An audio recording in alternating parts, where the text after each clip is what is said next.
মাকে সশক্তি মায়ের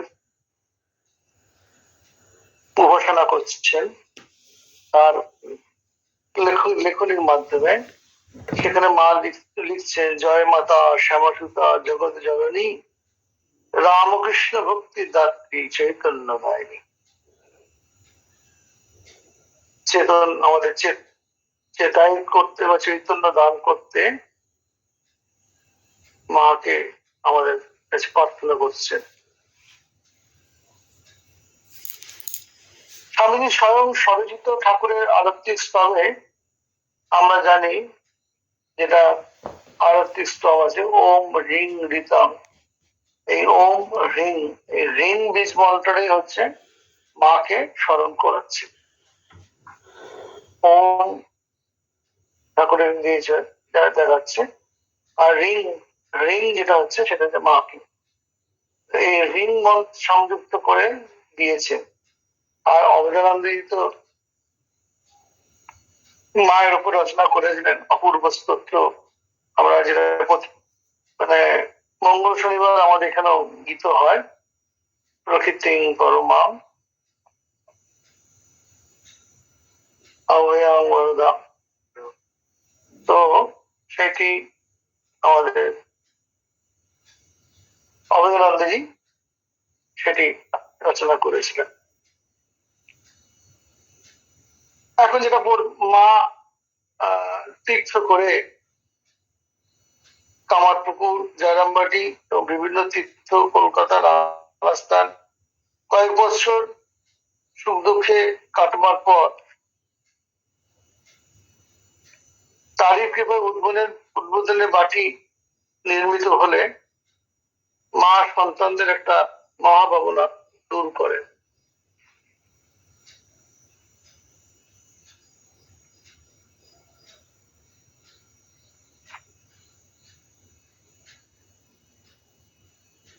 উদ্বোধনের বাটি ছোট হলো, শরৎ মহারাজ ওটা করতে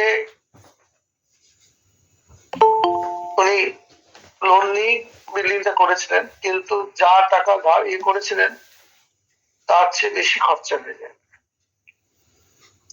ঋণের বোঝা নিয়ে তিনি মায়ের জন্য স্বচ্ছন্দ মা থাকতে পারবেন। মাকে বিভিন্ন জায়গায় কলকাতায় ঘুরতে হতো। মঠে তো জমি কেনা হলো, নীলাম্বর বাগান বাড়ি থেকে মা থাকতেন। তারপরে মঠের জমি কেনা হলো, স্বামীজি মা এসে যখন ওখানে হেঁটে চলে বেড়ালেন, স্বামীজি বললেন মাথা থেকে বিরাট একটা বোঝা যেন নেমে গেল। মায়ের একটা জমি হলো, মায়ের নামে একটা জমি হলো। এটা আমরা জানি। এখানে এটা তো বেলুড় অঞ্চলে, আর কলকাতার দিকে মাকে কখনো বসপালন লেনে, কখনো বিভিন্ন জায়গায় থাকতে হয়েছে। বেলুড়ে হওয়ার আগে কখনো কোনো তিনি ঘুষিতে তো থাকতেন, এটা আমরা দেখেছি। তো এখানে উদ্বোধনের বাটি হওয়াতে অনেকটাই মায়ের পক্ষে সুবিধা হলো। গঙ্গা বেশি দূর নয়, আর ছাদ থেকে গঙ্গা দর্শন করা যায়। নিত্য তিনি স্নান করতে, মায়ের একটা বরাবরই গঙ্গা বাই ছিল, তাই নিত্য স্নান করা যায়। ছাদ থেকে বেলুড় দক্ষিণেশ্বরের দর্শন মেলে। এছাড়া বলরাম মন্দিরও কাছে, যোগেন মা, গোলাপ মার বাড়ি এখান থেকে বেশি দূর নয়। আশেপাশে আরো ভক্তদের বাস। তো এখন তো মা যখন ওখানে ছিলেন, সেখানে তো বস্তি ছিল। আমরা জানি সেই বস্তিতে একজন মা রাত্রিবেলা মা জব করছে, একজন বস্তির একজন মানুষ মানে নেশা করে এসে বউকে, পোয়াতি বউ, তো তাকে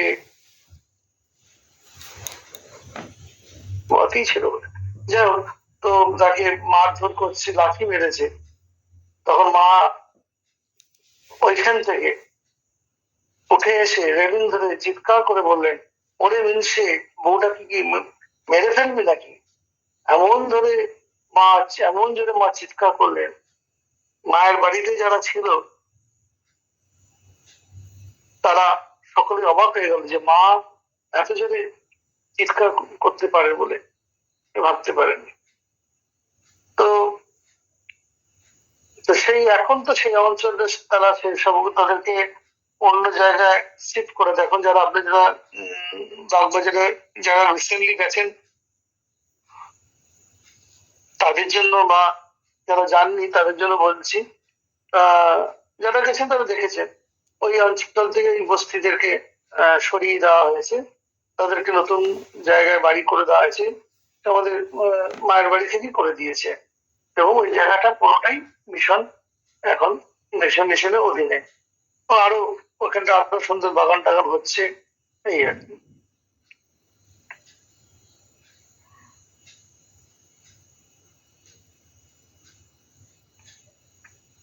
তো যে জায়গাটা বাড়িটা হয়েছে তো সেই জায়গাটাতে ভক্তদেরও বাড়ি কাছাকাছি। তো এই উদ্বোধনের ঋণের বোঝা মাথায় নিয়ে কিভাবে শোধ করা যায়, তখন শরৎ মহারাজ মায়ের ঠাকুরের ওপর বই লিখতে শুরু করলেন। কারণ বই লেখার পিছনে কিছুটা কারণও ছিল যে ঠাকুর এখন ক্রমশ সেই সময়কার কথা বলছি, ক্রমশ মানুষের কাছে পরিচিতি লাভ করছে এবং মানুষের ইন্টারেস্ট বাড়ছে তার জীবন জানার জন্য, কিন্তু ঠিক মতন জানে না। বিভিন্ন জন বিভিন্ন রকম তার সম্বন্ধে কথা বলছে। এটা শরৎ মহারাজ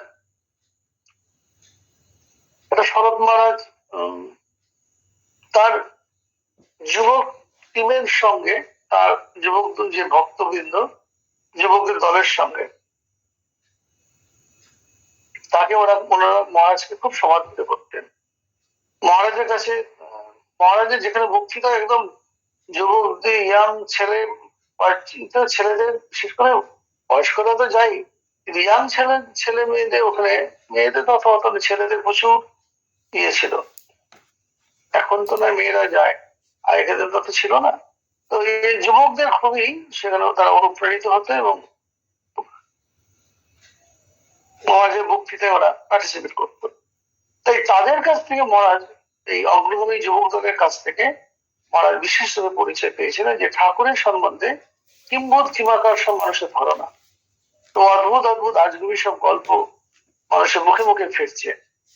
তো এই সবগুলোকে দূর করার জন্য মহারাজ ঠিক করলেন যে ঠাকুরের একটা অথেন্টিক জীবনী গ্রন্থ প্রকাশ করা প্রয়োজন হয়ে পড়েছে, এখনই দরকার। তো তিনি যে পুরো জীবনী লিখবেন এরকম মানসিকতা নিয়ে স্টার্ট করেননি।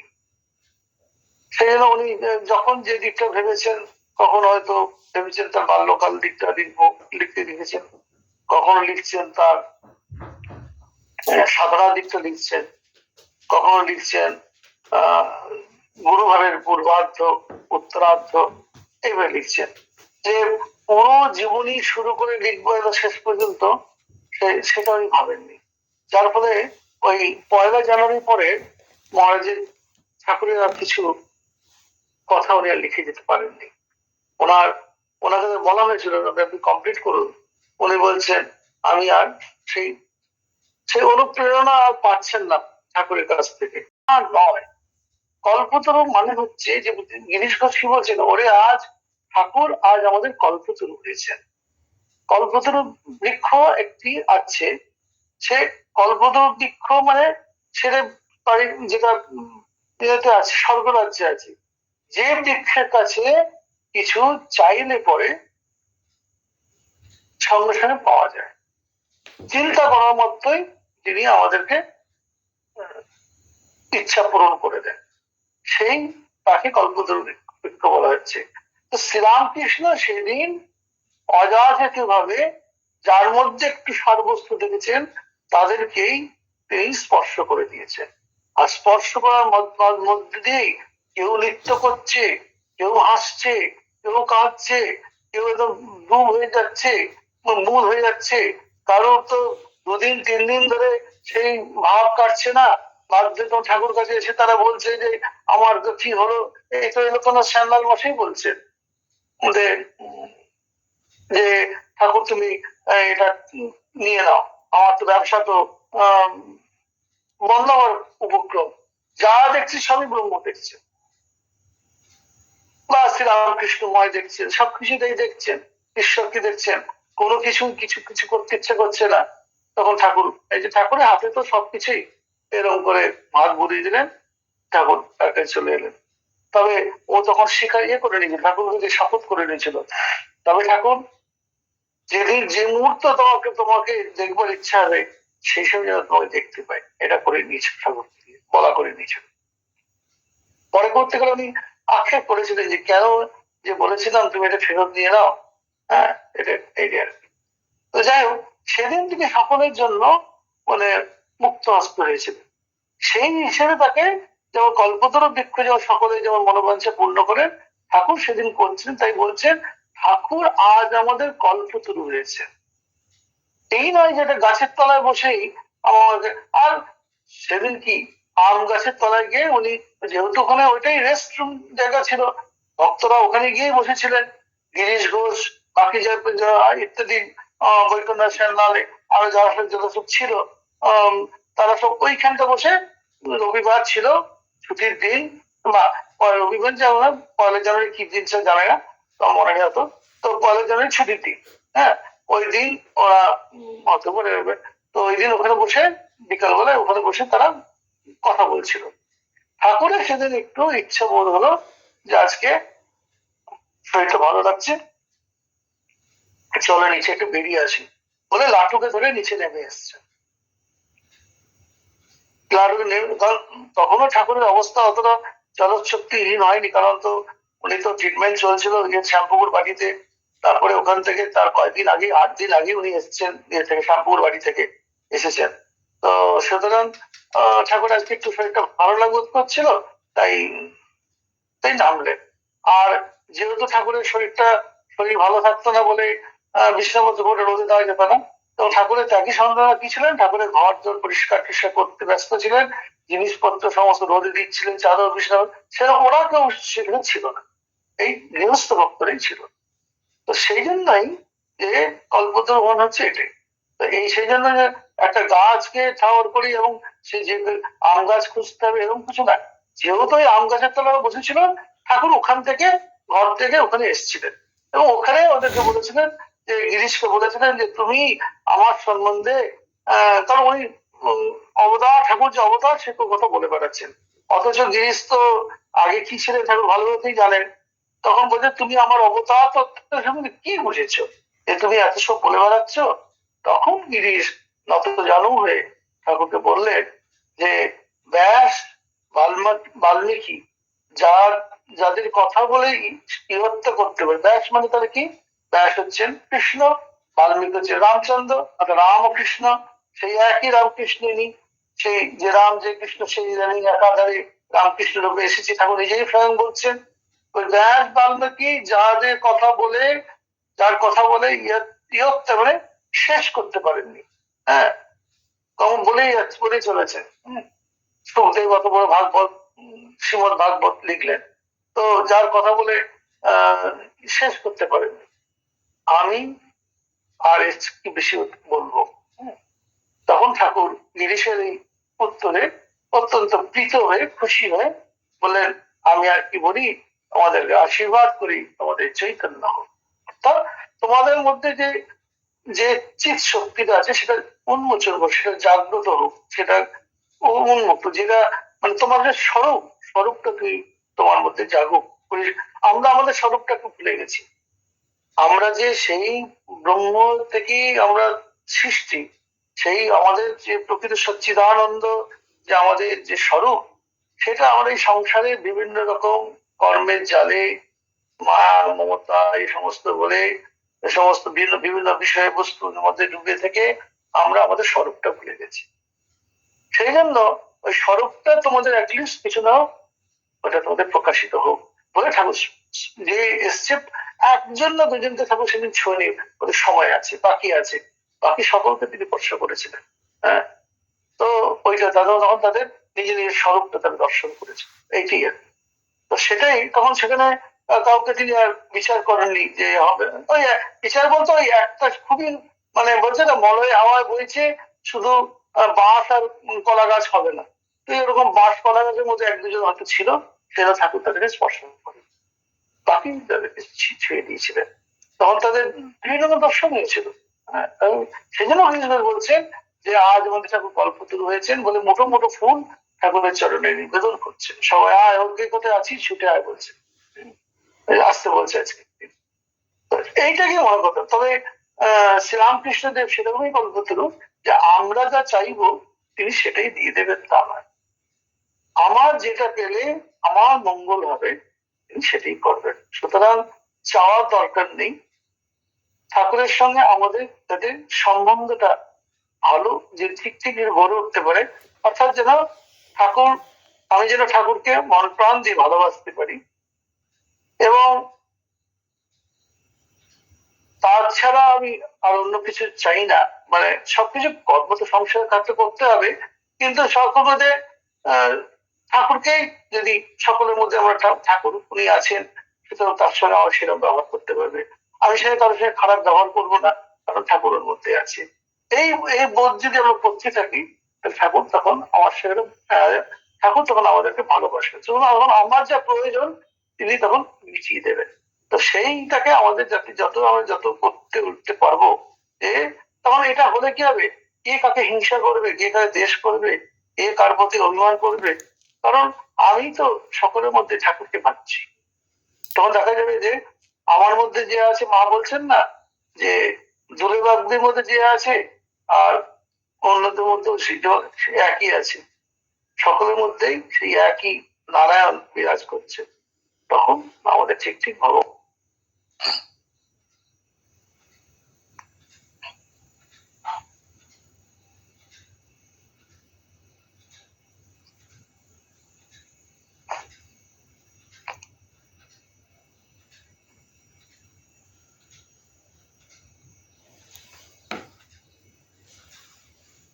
এই হিসাবে মানুষ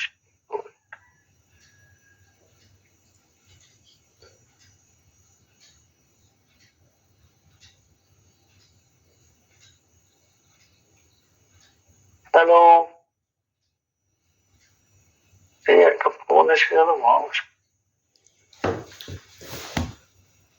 বলছিলাম যে শরৎ মহারাজ তখন লেখা শুরু করলেন, মায়ের ঠাকুরের জীবনী লেখা শুরু করলেন। তো সুতরাং আমাদেরকে ওই কল্পতরু ব্যাপারটা ভালো করে ক্লিয়ার করতে, কল্পতরু হচ্ছে এইটাই, শ্রীরামকৃষ্ণদেব আমাদের যেটা প্রয়োজন, আমার যেটা ভাব জানবো, সুতরাং তার কাছে চাওয়ার দরকার নেই, তিনি নিজে থেকে এ করবেন, কৃপা করবেন।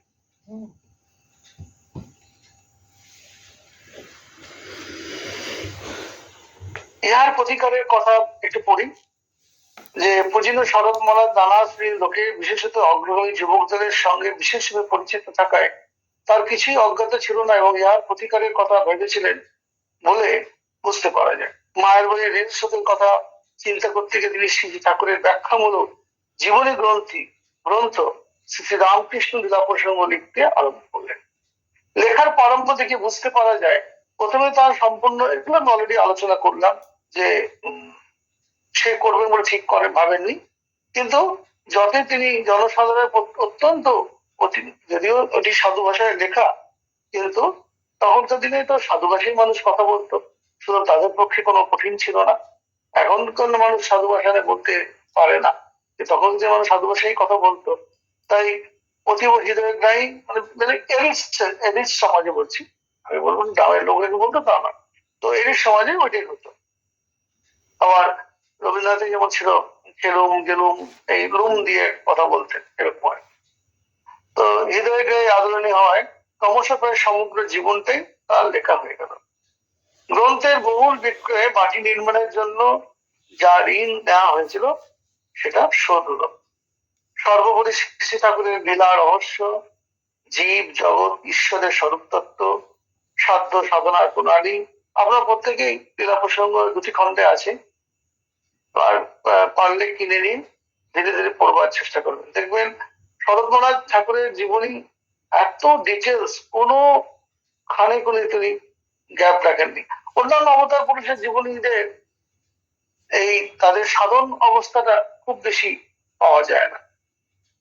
তিনি ধর্ম প্রচার করছেন, করছেন, সমস্ত কিছু তার শিষ্যবর্গ হচ্ছে, যেমন বুদ্ধদেবেরও আছে বা যিশুর আছে, কিন্তু এই প্রত্যেকটা লাইন কিভাবে সাধনা করছেন, তো ঠাকুর তো এবারে তো যেহেতু তারা এক একটা অংশের জন্য এক একটা এর জন্য এসে শ্রীরামকৃষ্ণদের আবির্ভাবটা আছে এবারে সকল সমাজ, সকল শ্রেণীর মানুষের কাছে সারা বিশ্বব্যাপী, ভারতব্যাপী নয়, ভারতবর্ষব্যাপী নয়। তো এই জন্যই এখানে তার আধ্যাত্মিকের এখানে প্রভাব পৌঁছবিটা, মানে তার যে প্রভাবটা আরো বেশি, হ্যাঁ, কারণ সকলের তার জায়গায় আরো বেশি তিনি শক্তি নিয়ে এবারে তিনি এসেছেন। আধ্যাত্মিক মা যে অবতারই আসুক না কেন, শক্তিকে নিয়ে আসতে হবে। এবারে আধ্যাত্মিক যিনি এসছেন তার সঙ্গে তার অনেক বেশি, আরো বেশি শক্তি নিয়ে এসছেন, এবং সেই আমরা শক্তি জানি। সেই শক্তিতে যখন তিনি সমস্ত সমর্পণ করছেন, সেই শক্তি বিন্দুমাত্র তিনি বিচলিত হচ্ছেন না, অম্লান বদনে ঠাকুরের সমস্ত সাধনালব্ধ ফল সব গ্রহণ করে নিচ্ছেন। তো এবারে আত্মশক্তির প্রভাবটা অনেক বেশি। তো যাই হোক, তো সেই বলছেন যে ক্রমশ ঠাকুরের কথা তিনি মানুষের কাছে অত্যন্ত সমাদৃত হলো, এবং যে বাড়ির ঋণ ছিল সেই সমস্ত গুলো দূর হয়ে গেল। তো আর প্রত্যেকটা এবং সেখানে কোনো জিনিসটা লুকায়নি। বলছেন যে ঠাকুরের সঙ্গে মায়ের যে বিবাহ, ঠাকুরের সঙ্গে মায়ের যে যখন দক্ষিণেশ্বর আসছেন বা কামারপুরে যাচ্ছেন, তো সেখানে মাকে তিনি কিভাবে গাইড করছেন, করছেন, কিভাবে তারপর নিজেকেও যে তার গুরু বলেছেন, তোতাপুরি বলেছেন, নারী তুমি বিবাহ করেছো তো কি হয়েছে, তুমি নারী স্ত্রীকে নিয়ে পরীক্ষা করে নাও, স্ত্রীর মধ্যে স্ত্রী নারী শরীর না ভেবে তার মধ্যে তুমি ব্রহ্মকে দর্শন করো, তাহলে তো তোমার এই ব্রহ্ম জ্ঞান লাভটা তো ঠিক ঠিক হয়েছে। সেখানে যদি তুমি নারী স্ত্রীর মধ্যে যদি নারী দেখো, তাহলে তোমার সর্বভূতি ব্রহ্ম দর্শন তো হচ্ছে না। তো সেই পরীক্ষাটা তিনি সেই জন্য ভৈরবী ব্রাহ্মণী এটা নিষেধ করতেন, এটা তোমার ভক্তির হানি হবে। শ্রীরামকৃষ্ণ কিন্তু ভৈরবী ব্রাহ্মণের এই গুরু হলো সেই কথাটা সেখানে শোনেননি, তোতাপুরীর কথাটাকে তিনি বেশি মান্য করেছেন, এবং সেই জন্য মাকে তিনি নিজের ঘরে রেখে চিকিৎসা করিয়েছিলেন। মাকে তিনি সমস্ত রকম শিক্ষা দিতেন। তারপর বলতেন যে এই যে যখন যেমন, যাকে যেমন, যখন যেমন তখন তেমন, যাকে যেমন তাকে তেমন, যেখানে যেমন সেখানে তেমন, এসবগুলো সব ঠাকুরের কাছ থেকে মায়ের শেখা। এবং বলতেন চাঁদ মামা সকলের মামা, যে তাকে চায় সে তাকে পায়, এই ধরনের কথা। তারপরে নৌকা গাড়িতে গেলে আগে উঠবে, নামবে সবার শেষে, দেখবে যদি একা থাকো বা বললে যদি সঙ্গে কেউ সঙ্গী সাথী থাকে, তারা কেউ কিছু ফেলে গেল কিনা, নিজেও রেখে, এগুলো সমস্ত দেখে তবে নামবে। এই সমস্ত যে প্র্যাকটিক্যাল যে ইয়েগুলো ঠাকুর মাকে শেখাচ্ছেন, কার সঙ্গে কিরকম ব্যবহার করতে হবে, বড়দের সঙ্গে কিরকম, ছোটদের সঙ্গে কেমন, সমস্ত মাকে তিনি শিখিয়েছিলেন। এবং সাধনা করার সময় বলতেন যে যদি দেখো আজকে সমাধি এরকম হয়েছে, তখন তুমি আমাকে এই মন্ত্রটি বলবে কানের কাছে, এই মন্ত্র বললে আমি তখন বর্তিত হবো। ওই ঠাকুর মা, মাকে আমরা দেখছি না যে তিনি কি সাধনা করেছেন, কিন্তু একজন এরকম বড় আছে উচ্চকোটি, মানে সর্বজ্ঞ যেই একজন সন্ন্যাসীর সামনে, সংসারী হলো তিনি সন্ন্যাসী, সামনে বসে থেকে তার সাধনা, রাতের পর রাত তিনি সাধনা তার দেখছেন, সমাধি তার দেখছেন, এবং সেখান থেকে তাকে উত্থিত করছেন। এই রাতের পর রাত মায়েরও তো সেই সাধনা চলছে, তিনিও রাত জেগে সেই একই ঠাকুরের ইয়েতে দেখছেন, ঠাকুরের সমাধি দেখছেন। এটা কম নাকি? এই চোখে দেখে চলেছেন, এই তো সেই আদ্যাশক্তি। সুতরাং আমরা মা ঠাকুর আলাদা যেই পথ তৈরি করব, তখনই মনে হবে যেন তিনি একজন নারী বলে, কিন্তু আসলে তা নয়। বেল পাতাকে যেমন পৃথক করা যায় না, ঠাকুর মা স্বামীজি সেরকমই। তো মধ্যবর্তী পাশাপাশি হলেন ঠাকুর, একদিকে মা একদিকে স্বামীজি। সুতরাং ঠাকুরের দুটি রূপ আর কি বলতে পারেন। তো এখন কাজ করাতে হবে জগতের বুকে, সেরকম দুই ভাগে তিনি ভাগ হয়েছিলেন। তো মাকে তিনি এখানে সেই দেখছেন। তারপরে তো মা যে কি তপস্যা করেছেন সে তো আমরা জানি। পরবর্তীকালে তিনি ওই পঞ্চতপা করলেন আমাদের।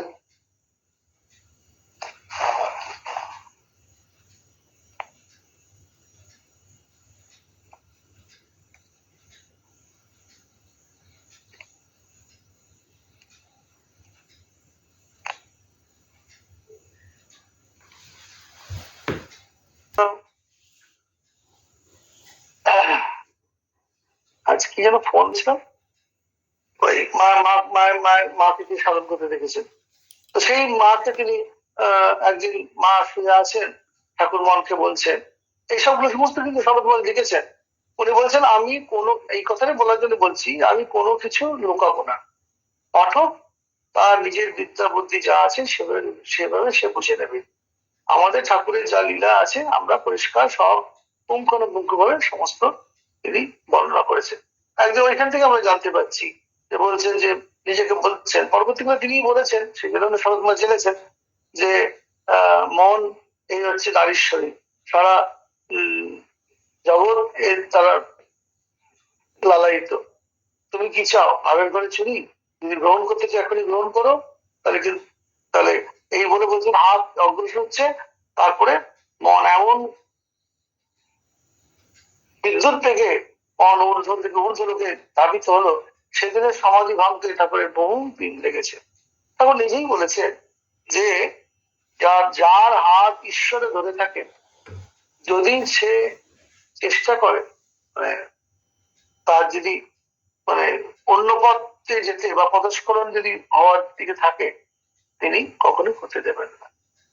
তো যেহেতু তার ঠাকুরের আসার উদ্দেশ্য এটা নয়, সেজন্য সঙ্গে সঙ্গে জগৎ মাতা তাকে কিন্তু নিজেকেই পরীক্ষা করার জন্য এটা বললেন যে ভাবের ঘরে চুরি করা দরকার নেই। তার মাকে তো তিনি কালী রূপে দর্শন করতেন, ঠাকুরও মাকে, মাও ঠাকুরকে কালী রূপে দেখতেন।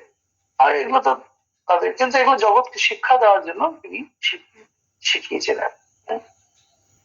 তো সেই যাই হোক কি বলছে, আদর্শ মানব সমাজের লক্ষ্য কর্তব্য নির্ণয় প্রভৃতি দুরূহ বিষয়ে সুমীমাংসা পেয়ে পাঠকের হৃদয় পুলকিত হলো। শ্রী ঠাকুরের মহিমা প্রচার বেড়ে চলল। এই বইটা বেরোতে সকলের কাছে একটা অথেন্টিক গ্রন্থ মানুষ পেল। হ্যাঁ, ঠাকুরের জীবন তখন তারা জেনে তৃপ্ত হলো।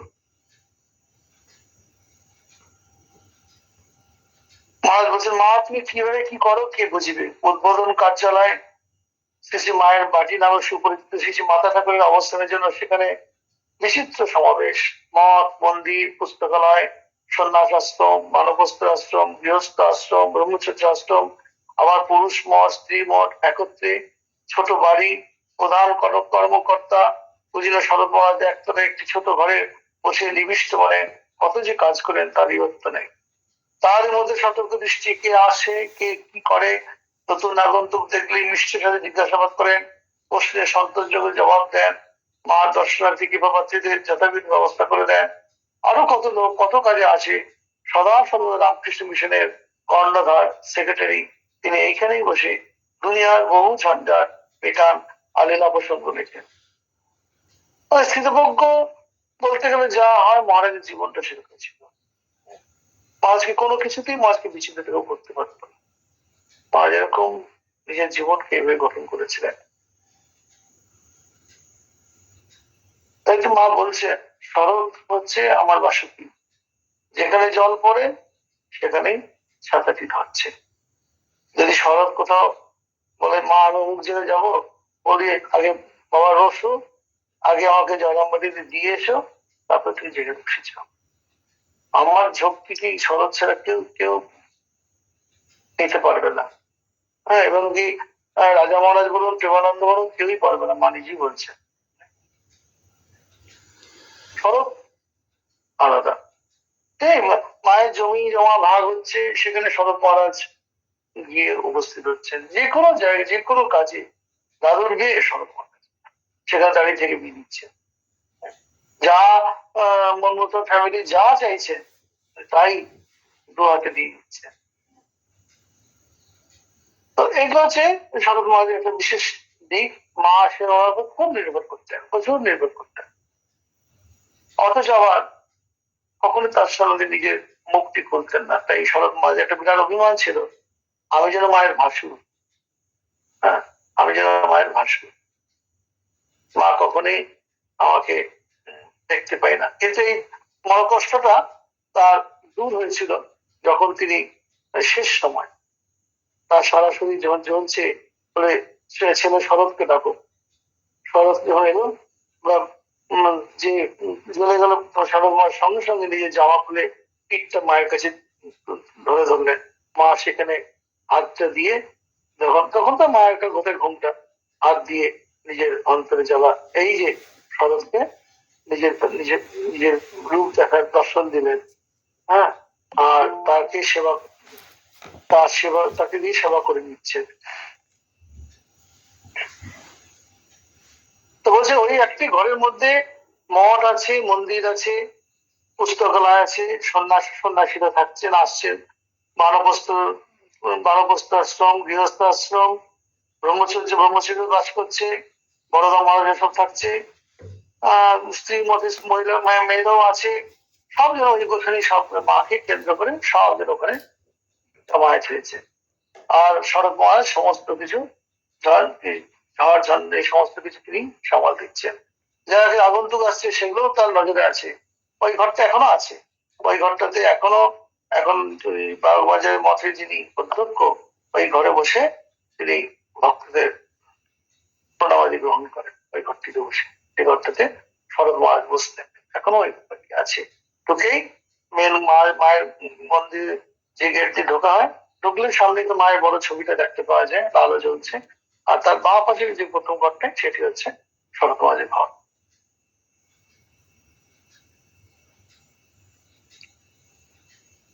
এই স্থিতপ্রজ্ঞ মহাপুরুষের সাংসারিক অভিজ্ঞতা, ব্যবহার কুশলতা, কার্যদক্ষতা দেখলে চিত্ত নিঃসংশয়ে বুঝতে পারে অদ্বৈত জ্ঞান আচলে বেঁধে কাজ করলে তা কিরূপ নিখুঁত হয়।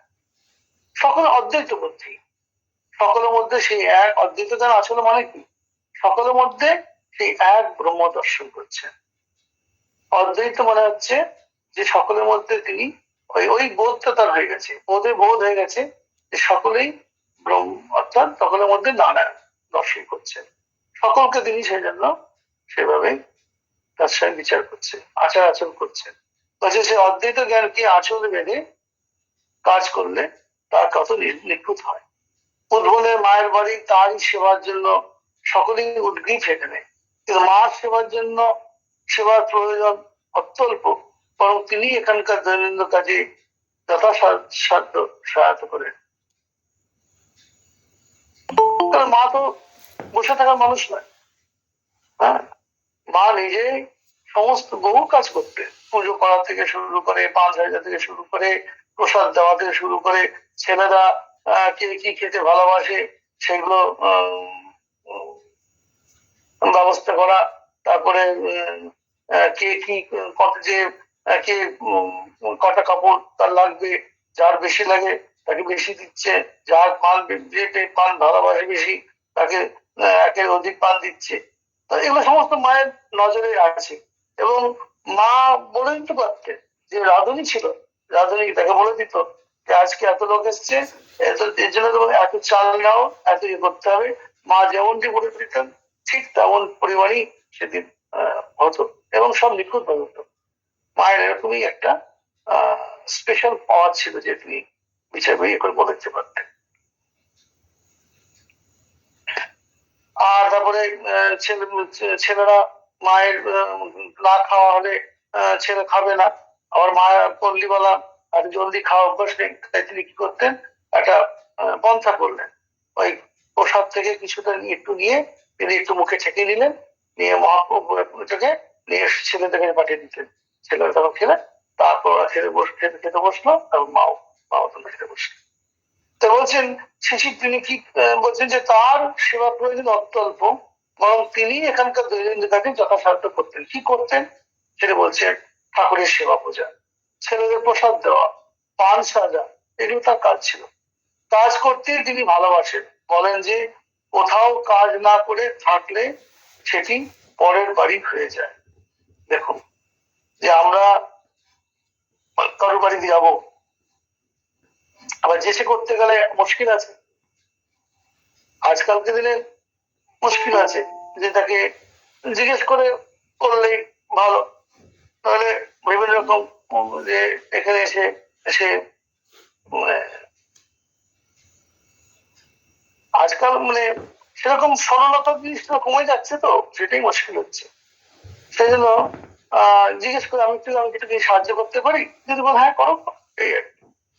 কিন্তু মা যেটা বলছেন যে তিনি বলতেন যে কাজ না, আরেকটা বলতেন কাজ না করলে মনটা বাজে কাজে লিপ্ত হয়, বাজে চিন্তা বাজে কাজে লিপ্ত হয়। সে কাজে মন কাজ করে কাজ দিয়ে থাকতে হয়। কোথাও কাজ না করে থাকলে সেটি পরের বাড়ি হয়ে যায়। আর শ্রী ঠাকুর এবং তার ভক্তদের সেবা তো মহাভাগ্যের কথা। এইটা মায়ের ভাবটা ছিল এরকম। এইভাবে যদি দেখে মানুষজন যে না, এ যেখানেই যায় সেখানেই এরকম তার কাজ করার সেবা করার মানসিকতা, তখন তাকে লোকে মোটামুটি ও তুমি এসছো, বাবা নিশ্চিন্ত হয়েছে। অনেকে এরকম হয়ে যায় যে ও আছে বলে আমাদের নিশ্চিন্ত।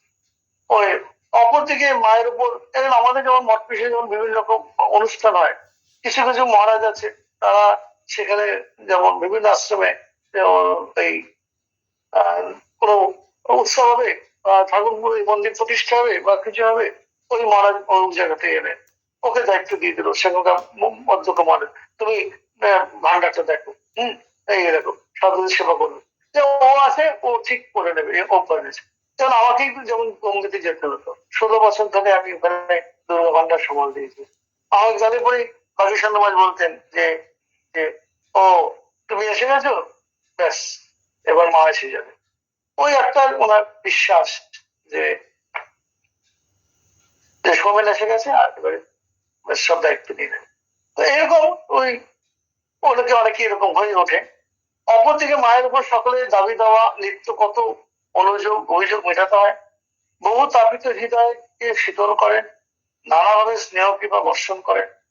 ইহার উপর আছে রাধিত্ব আছেই, তাকে কিছুতেই সন্তুষ্ট করা যায় না। তাকে কখনো সে বলছে বেরোতে যাবো, কখনো বলছে বাগবাজে যাবো, আবার কখনো বলছে এক্ষুনি চলো বাড়ি ফিরে যাবো।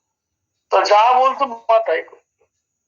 হ্যাঁ, অন্য ভাইজি নলিনী, মাকু, বড় মামার মরা মেয়ে দুটি, যারা মায়ের স্নেহ মমতায় প্রতিপালিত এবং বিবাহ হলে মায়ের সঙ্গে সঙ্গে থাকা, তাদেরও সুখ সুবিধা মা দেখেন। কিন্তু রাধিয়া তার পাগলি মাকে নিয়ে বেশি টেক পেতে হয়। মা অসীম ধৈর্যের সঙ্গে সবকিছু সুব্যবস্থা করেন। গোলাপ মা, যোগের মা, প্রাচীন ভক্ত মহিলা, তারা মায়ের সেবিত হলো। তাদের সুখ সুবিধা দিকে মায়ের তীক্ষ্ণ দৃষ্টি, তাদের যাতে কোনো কষ্ট অসুবিধা না হয় সেজন্য সদা প্রচেষ্ট। এই গোলাপ মা, যোগীন মা, মায়ের তো মায়ের জয়া বিজয়ের মতো, তো জগদ্ধাত্রী মা থাকে, তো ওদের দিকে মায়ের খুব কিছু নজর। তারা সবসময় মাকে, গোলাপ মা তো মাকে সবসময় যেন একদম মুরব্বীর মতন মাকে রক্ষা করতেন, প্রোটেকশন দিতেন। কেউ যেন কেউ হয়তো এসে মায়ের সামনে বসে ন্যাস করতে শুরু করে দিল, আর মা সেই ন্যাস হয়ে মা ঘামছে, ঝরঝর করে ঘামছে, বলছে এ কি মাটির প্রতিমা ভেবেছ, দেখতে পাচ্ছ না? একজন সাক্ষাৎ জননী সেই ন্যাসে তার তার ন্যাস করার মতন করছে। এই বিভিন্ন রকম যে আমাদের স্মরণ ন্যাস আছে বা আছে, আমরা কালী পুজোর সময় স্মরণ ন্যাস করতে হয়। হ্যাঁ, তো সেই যখন ন্যাস শুরু করে যেহেতু শিখেছে, এসে শুরু করে দিয়েছে, আর মা তার সঙ্গে সঙ্গে মায়ের এফেক্ট শুরু হচ্ছে। জানতো তিনি সে মন্ত্র তার শরীর মধ্যে দিয়ে তার এফেক্ট হচ্ছে, তখন বাচ্চা করে ধমক দিলে তখন সে থামলো।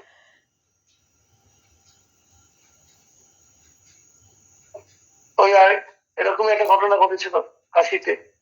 তো একজন মহিলা শুনেছে যে মা এখানে আছে, যখন সে প্রবেশ করেছে, গোলাপ মা যোগীর মায়ের মধ্যে, গোলাপ মা আর মায়ের মধ্যে সে ঠাউর করতে পারি কোন মা।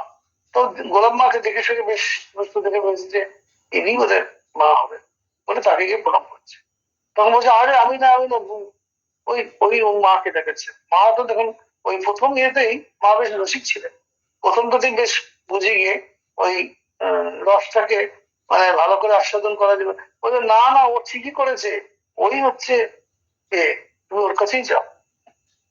আমার গোলাম্মা তখন তাকে আবার বিয়ে করেছে, না আমি না।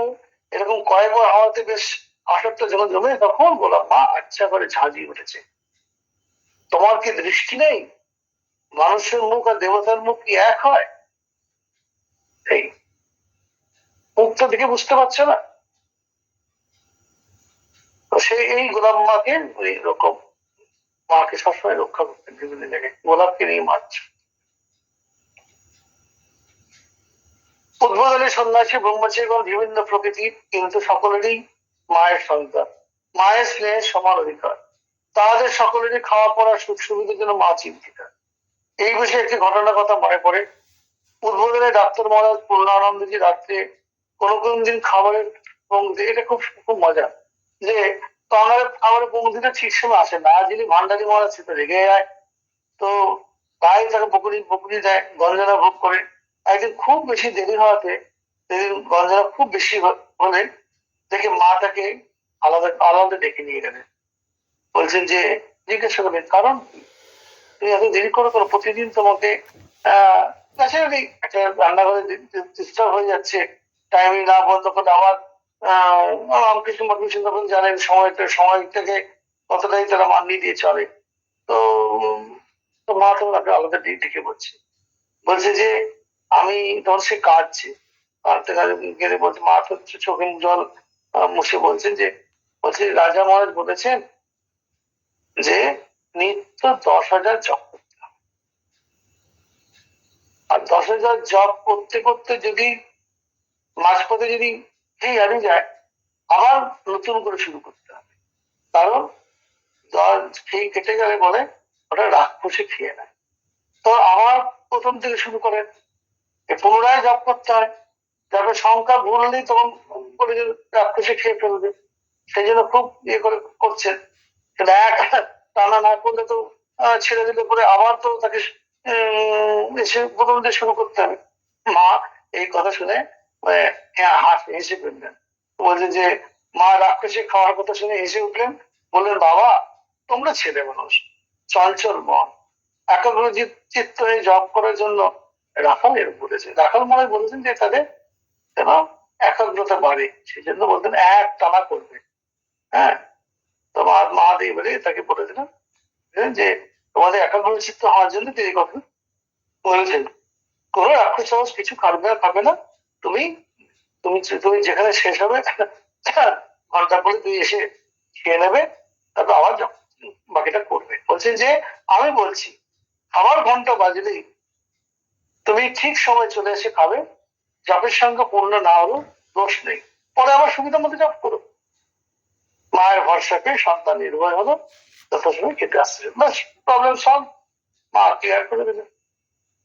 এই তো আমরা যেমন আমাদের মা খুব মানে মধ্যপন্থা তাকে ফলো করতে ভালোবাসতেন, অতিরিক্ত কেউ জব করছে সেটা পছন্দ করতেন না, আবার করছে না সেটাও পছন্দ করতেন না। মধ্যপন্থাটা বলতেন যে এত সুন্দর হাত দিয়েছে ভগবান, কিন্তু জব প্রভুর নাম করবে না, আবার অতিরিক্ত করলেও তিনি নিষেধ করতেন, কারণ অতিরিক্ত করলে বুঝতে পারতেন যে এতে গোল হবে। এই বিরোধী যখন অসুস্থ হয়ে বাড়ি যাচ্ছেন তখন তো আমাদের মেডিকেল অত ফেসিলিটি ছিল না, একটু অসুস্থ বলে তাকে বলা হতো তুমি বাড়ি যাও, বাড়ি থেকে সুস্থ ফিরে আসবে। তখন মা জিজ্ঞেস করছেন যে শরীর একদম শীর্ণকায় হয়ে গেছি, তুমি কোথায় জব কোথায় করো এবং ধ্যান কোথায় করো? বলছে মা বলছে ভ্রুর মধ্যে, বলছে হ্যাঁ, বলছে ওটা করো না, ওই জন্য তোমার আজকে মাথা গোল হচ্ছে। বলছে হৃদয় হচ্ছে দমকা মারা যায় না, হৃদয় প্রশস্ত এখানে করবে, ভুল মতে করা দরকার। একদম ঠিক ঠিক একদম মানে ডাক্তারের মতন ঠিক সঠিকটা বলে দেবেন, যেই তাই করলেন, মাস সুস্থ হয়ে গেল। তো এইটা হচ্ছে যে কার কি প্রয়োজন মা ঠিক বুঝতে পারতেন, সেটা মা সকলের তিনি মা, চাকর ঝিজ বা বামন, সকলের তিনি তার মায়ের তারা সকলে মায়ের সন্তান। মায়ের স্নেহের সমান তাদের অধিকার, তাদেরও সকলের জন্য মায়ের সমান ভাব, তারা সকলেই পাচ্ছে। চন্দ্রমোহন দত্ত উদ্বোধনে কাজ করতেন, নিরুপায় অবস্থায় কলকাতায় এসে অনশনে অধ্যাসনে পদ খুঁজছেন। সেই সময় ভাগ্য বলে উদ্বোধনে কাজ জুটল। সামান্য ন্যায় নেই, সংসার আছে, পূর্ববঙ্গে বাড়িতে আত্মীয় স্বজন রয়েছে, তাদের ভরণ পোষণ করতে হয়, কষ্টের দিন যায়। ক্রমশ তিনি মায়ের স্নেহকে অধিকারী হলেন, তার 5 মাস খাটেন প্রয়োজন মতো, মা আদর করেন, পেট ভরে ভালো করে ভালো প্রসাদ খাওয়ান। ক্রমশ চন্দ্রবাবু সুদিন দেখা দিল, উদ্বোধন বই বিক্রি করে তার বেশ 2 পয়সা অতিরিক্ত উপার্জন হয়। উদ্বোধন বই বাইরে বিক্রি করে। এমন সময় খবর আসলো যে কীর্তিনাশা পদ্মা, ওই বাংলাদেশে যে পদ্মা নদী, তো সে কি করেছে, সমস্ত গ্রাস করে দিয়েছে, সর্বনাশ করেছে, চন্দ্রবাবুর বাড়ি ঘর সব গ্রাস করে দিয়েছে। মাথা রাখার স্থান নেই, আত্মীয় স্বজন পথে বসেছে। খবর পেয়ে চন্দ্রের মাথা ঘুরে গেল, কি করবেন ভেবে কোনো উপায় না পেয়ে মায়ের কাছে ধরলো। আর নিদ্রা ভুলে পাগল হওয়ার জোগাড়। মা প্রিয় সন্তান চন্দ্রের বিপদে কথা জেনে বিষম ব্যস্ত হলেন এবং 300 টাকা জোগাড় করে গোপনে চন্দ্রকে দিয়ে স্নেহ প্রদর্শন করবো বলে দেশে গিয়ে ওদের একটা ব্যবস্থা করে দিয়ে এসো। মা 300 টাকা জোগাড় করে তখনকার দিনে মায়ের শুভ আশীর্বাদ লাভ করে চন্দ্র অকুলে কুল পেলেন এবং দেশে গিয়ে এই দেখুন, এই যে আমাদের যে সেবা কাজ, এই সেবা কাজ এই মাও দেখুন মা করছেন, লোকের দুঃখ দশায় মা টাকা জোগাড় করে সেবা করছে। যেমন আমরা রিলিফ করি, সেই রিলিফ, এই তাকে রিলিফ দিলেন। তার যে দুশ্চিন্তা, তার যে তাদের বাড়ির মানুষদের যে হতাশা অবস্থা, তার থেকে রিলিফ দিচ্ছেন। মায়ের শুভ আশীর্বাদ লাভ করে চন্দ্র অকুলে কুল পেলেন, দেশে গিয়ে নতুন জমি কিনে আত্মীয় স্বজনকে আবার ঘরের ভিতর রেখে আসলেন। মায়ের সেই অহেতুক কৃপার কথা ভক্তি বিভূতি চিত্তে চোখে জল পূর্ণ সকলকে বলতো। কণ্ঠে চন্দ্রদা বহুবার আমাদেরকে বলেছে। এরকম কত বিচিত্র ঘটনা যে উদ্বোধনে ঘটতো তারই অর্থ নেই। বিভিন্ন ভাব, বিভিন্ন স্বভাবের বহু সন্তানকে শ্রেয় শৃঙ্খলে বদ্ধ করে স্বল্প পরিসর উদ্বোধন বাড়িতে যে অদ্ভুত সমাবেশ মা সৃষ্টি করেছিলেন, তা দেখে মনে হয় সর্বস্ব হৃদি সংস্কৃতি মহামায়ার এই বিশাল বিচিত্র বিশ্বজগৎ, যেখানে দুটি বস্তু সমান দেখা যায় না, তা সুশৃঙ্খল পরিচালনায় তোমার দ্বারাই সম্ভব। এখানে দুটো বস্তু এক নয়, কিন্তু সকলে তোমার সুন্দর পরিচালনায় সকলেই এক সূত্রে, মনে করা যেমন এক সূত্রে বাঁধা থাকে, এক সূত্রে বাঁধা আছে। সেগুলো সর্বস্ব হৃদি সংস্কৃতি, সকলের হৃদিতে তুমি হৃদয় থেকে বাস করছো। অদ্ভুত মায়ের জীবন। আজকে আমাদের এই থাকুক, আমরা এই শেষ করি। এরপরে কবে দিন পড়বে